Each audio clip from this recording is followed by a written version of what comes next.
How are we doing, folks? Come on in, welcome to the kitchen, the East Coast kitchen. Lovely to see you today. We got a fun one today. So my wife gave me a challenge last night. She said, I want a little sweet treat that's chocolate at the end of the night, but I want something that I don't feel too bad about eating. So that's what we're doing today. This is a recipe my mom has made for years. We played around with a little bit here, but these are gonna be quinoa brownie bites. So think 2-bite brownie, but with pretty good ingredients we can feel really happy about. So let's take a look at the ingredients that we're working with here. So first and foremost, I've got 3 cups of cooked quinoa. This is an amazing superfood, tons of protein, amazing nutrients in there, really, really fun. So this is gonna be the base of these 2-bite brownies that we're gonna be making. I've got some eggs, that's gonna give us some richness, add some elevation as well. We have baking powder. So baking powder is a leavening agent, so that will make it rise. Any baked good will always, for the most part, have baking powder or baking soda in it.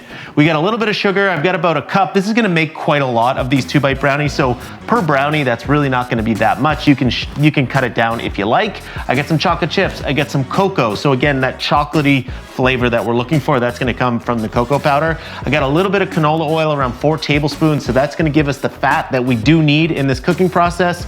I have some milk. So I always use whole milk when I'm baking, and my kids always drink whole milk, so that's what we have. This is gonna give us some nice fattiness in there as well. And then last minute, I decided to make these chocolate mint. So if you don't like chocolate mint combo, just omit the mint extract, but I have some vanilla extract as well as mint extract, because I love those flavors, especially in the night. I'm thinking like after 8 sort of thing, that treats is really good. So we're gonna put all of these ingredients into a food processor, blitz that up until it's nice and smooth. I've got these mini muffin tins. Standard muffin tin will do fine. You could even make this into a brownie if you want to. I'm gonna fill those in, pop it into the oven, and that's really it. I think these are gonna be awesome. Beyond just being something that my wife and I can have at the end of the night as a treat, these are school safe. So I'm gonna be sending my kids with these in their lunch boxes.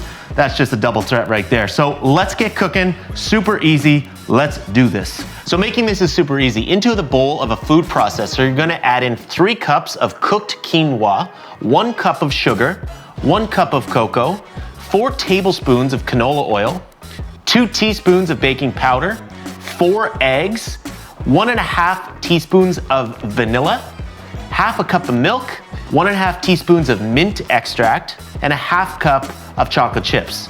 Give that a blend until it's nice and smooth.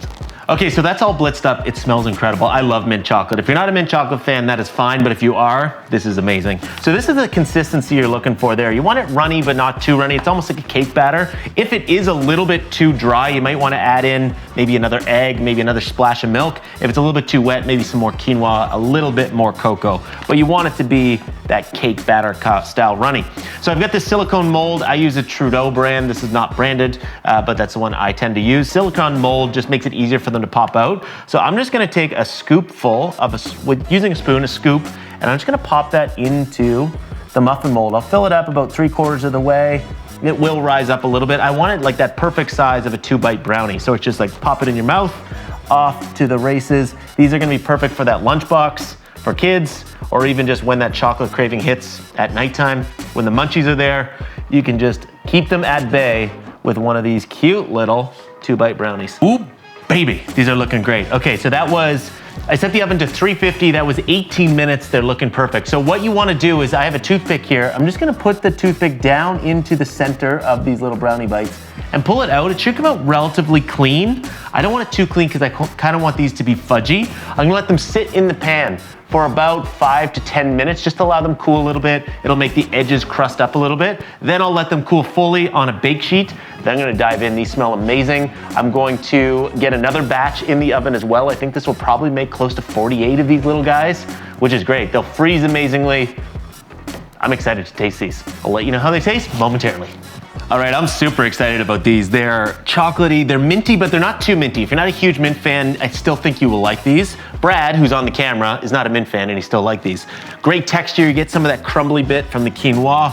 Really, there's not a lot of sugar. You look, there is a cup of sugar in the entire recipe. You could reduce if you want to, but this made 50 mini brownie bites. So it's really not that much sugar per bite. Anyway, they're lovely. I'm really excited about these. My kids will like these. I think these are like a good thing. At the end of the night when you're starting to fall asleep and you're like, I want something chocolatey, but I don't know what. I think these are gonna be perfect. Anyway, how cute are these things? Super fun. I highly suggest you make these. I appreciate you swinging by. We will see you next time in the East Coast Kitchen.